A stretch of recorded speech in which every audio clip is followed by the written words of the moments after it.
Bismillahirrahmanirrahim. Halo guys, assalamualaikum warahmatullahi wabarakatuh. Jumpa lagi bersama kami di Marola Channel. Guys, ada lagi yang makin menyala ini guys. Fitra Ramadhani senggol netizen Indonesia, ngatain netizen Indonesia seperti monster, dan bahkan bentrok pula dengan Pak Ibtu Rudiana. Wow, gila. Fitra Ramadhani yang merupakan kuasa hukum Ibtu Rudiana diduga telah berbohong terkait hak kuasa hukum Ibtu Rudiana. Ketika pengakuan Rudiana tentang Fitra sebagai kuasa hukumnya dinilai telah berbohong. Dan bahkan Fitra Ramadhani pun juga sempat mengatain netizen Indonesia seperti monster yang ganas dan otaknya harus dibersihkan dulu. Gila, ini nantangin netizen ini guys. Ini gimana ceritanya? Apa yang harus kita lakukan terhadap orang ini ya guys ya? Nah guys, cepat videonya, mari kita saksikan. Let's go. Fitra Ramadhani senggol netizen Indonesia. Wow, haha. Ini cari gara-gara orang ini ya. Makanya ini saya lihat ini kita netizen ini dirubah lah otaknya dulu biar lebih cerdas dan bersih. Wow. Sebenarnya netizen ini dahulunya baik, sekarang aja jadi jahat. Atau mungkin momennya mereka lagi berubah jadi jahat. Dan saya lihat ini netizen seperti monster. Bukan sebagai netizen yang tertib lagi gitu loh. Netizen seperti Kalau monster saya guys. memang dibully itu hal biasa menurut saya. Tapi kita jangan juga menjadi monster, pembela kejahatan. What you think, Fitra?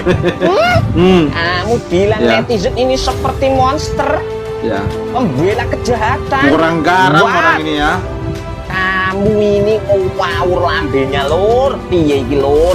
Salah cari lawan. Iya, cari lawan ya nih lur. Indonesia seperti monster, pembela kejahatan. Iya. Kami ini penyuara keadilan. Betul. Jika ada kejanggalan-kejanggalan, maka tugas kami menyuarakan, termasuk di balik kasus Vina. Iya, betul. Banyak sekali kejanggalan-kejanggalan. Malah dikatakan seperti monster, otaknya kurang cerdas. Ya ilaha illallah, what Fitra, what you think? Benar-benar saya si Fitra coba ya. untuk mencari lawyer bisa mendampingi saya untuk komunikasi kepada masyarakat. Nah ini guys, simak ini Setelah guys. kami dapat lawyer dan saya sukarela, itu saat yang tepat saya untuk menyampaikan pada masyarakat bahwa inilah yang sebenarnya yang kami alami, yang kami lakukan. Saya jadi penasaran ini dengan statement terakhir Bapak, apakah dalam kasus ini Bapak juga mendapatkan katakanlah bantuan hukum dari atasan Bapak, instansi kepolisian? Tentunya iya, ada dari Bidkom kami dapatkan. Nah, apakah juga mungkin aparat dari ataupun juga mungkin instansi tempat Bapak begapi ini juga membantu Bapak untuk menjembatani bertemu dengan Bang Fitro ataupun juga dengan Bu Elsa? Kalau Bang Fitra itu betul-betul pure karena betul saya dapat nomor telepon Bang Fitra, saya kontak secara pribadi dan Bang Fitra mau bantu saya hingga terjadi komunikasi. Oke, baik. Rudiana bilang, Bang, tolong perjuangkan almarhum Bang. Baru disampaikan, baru-baru ini. Sudah lama, ini saya ungkap aja di sini. Silahkan netizen menghujat saya. Tujuan saya mulia, membantu saudara saya Rudiana. Saya Ya, kami padahal informasi terlebih kata dahulu, Pak Rudiana Mas, tadi apakah itu benar baru-baru Mas Aep ini melihat awal mereka peristiwa berhubungan. yang menimpa almarhum Dan Vina Fitra dan juga berbeda, almarhum ya. Eki, Mas. Berarti itu orang benar-benar mengada-ngada itu. Waktu itu bisa diceritakan Mas, apa yang kemudian Mas Aep lihat? Waktu itu kebetulan keberadaan saya itu lagi di warung. Kebetulan ada sejumlah motor lewat, lalu dilempari batu. Oke, ada berapa motor Mas yang waktu itu Mas Aep lihat? Perkiraan ada 4 motor Bu yang Ada mengejar itu. Oke, dari salah satu pemotor itu, ini kan ada satu DPO yang sudah ditangkap, namanya Peggy alias Peron. Iya. Apakah ini benar berdasarkan foto yang beredar? Itu adalah sosok wajah yang Mas Aep lihat dari 4 orang pemotor pada malam itu? Kalau saya bicara itu namanya Peggy, saya nggak tahu ya Bu. Saya nggak tahu namanya itu Peggy atau bukan. Yang jelas saya tahu wajahnya. Kalau wajahnya saya mengenali gitu. Oke, tapi berarti benar ya Mas, sosok yang ditangkap ini adalah sosok yang Mas Aep lihat? Iya, saya melihat. Kejadiannya itu pada saat itu kapan Mas? Apakah benar di malam hari Mas Aep? Iya, di malam hari gitu. Iya, ya. Waktu itu kalau Mas Aep lagi ngapain Mas? Mungkin bisa diceritakan? Lagi di warung, lagi beli rokok, beli jajanan. Nah, dari 4 motor yang Mas Aep lihat, total orangnya ini ada berapa Mas? Dan motor apa yang Mas Aep lihat? Yang saya lihat itu waktu itu ada motor Vixen, terus ada motor Suzuki Satria, terus ada motor Beat. Iya, Ya ya. itu. Total jumlahnya Oke. berarti ada berapa yang waktu itu Mas Saib lihat? Kalau kita bicara total jumlah, saya kurang tahu ya, Bu, soalnya di posisinya itu malam, Bu.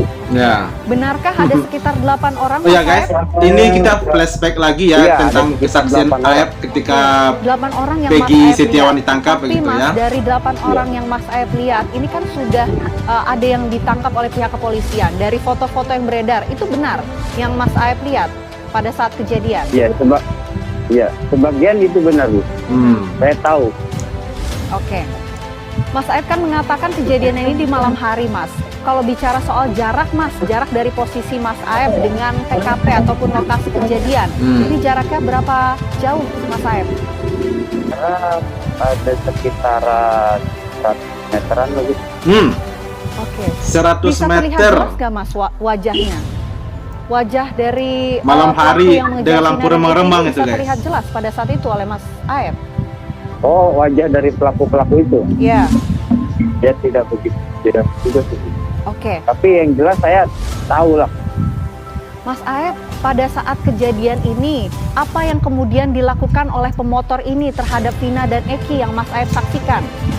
Kalau yang saya lihat itu dia melempari batu terus dikejar. Setelah dikejar, berhubung saya juga takut, Bu, ya. Ya udah akhirnya saya pulang aja gitu. Oke, pada saat dikejar, kemudian sempat dipepet juga, apa yang kemudian terjadi lagi, Mas?